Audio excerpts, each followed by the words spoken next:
സ്വർഗീയ പിതാവേ, അങ്ങയുടെ വചനമായ 1 കൊരിന്ത്യർ 1:10 ഓർമ്മിപ്പിക്കുന്ന ആ ഐക്യത്തിനായി ഞങ്ങൾ തുറന്ന ഹൃദയത്തോടെ അങ്ങയുടെ മുന്നിൽ വരുന്നു. ഞങ്ങളുടെ ഇടയിലുള്ള ഭിന്നതകൾ, മനസ്സിലെ മുൻവിധികൾ, അതെല്ലാം ഞങ്ങൾ അങ്ങയുടെ സന്നിധിയിൽ വെക്കുന്നു. കർത്താവേ, യേശുവേ, പലപ്പോഴും ഞങ്ങളുടെ ഇഷ്ടങ്ങളും അഭിപ്രായങ്ങളുമൊക്കെ അങ്ങയിലുള്ള കൂട്ടായ്മയേക്കാൾ വലുതായി കാണാൻ ഇടയായിട്ടുണ്ട്. കർത്താവേ, ഞങ്ങളോട് ക്ഷമിക്കണമേ. ആമേൻ.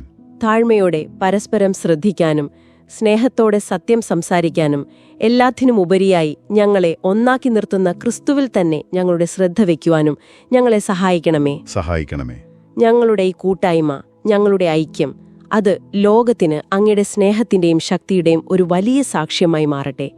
ഈ വചനം കേൾക്കുന്ന ഓരോ വ്യക്തിയെയും അങ്ങയുടെ സമാധാനം കൊണ്ട് നിറയ്ക്കണമേ. ആമേൻ. അവരുടെ കുടുംബങ്ങളിലും സഭകളിലും കൂട്ടായ്മകളിലും എല്ലായിടത്തും അങ്ങയുടെ ഐക്യത്തിന്റെ ആത്മാവ് വ്യാപരിക്കട്ടെ. യേശുവിന്റെ വിലയേറിയ നാമത്തിൽ തന്നെ ഞങ്ങൾ പ്രാർത്ഥിക്കുന്നു. ആമേൻ. ആമേൻ.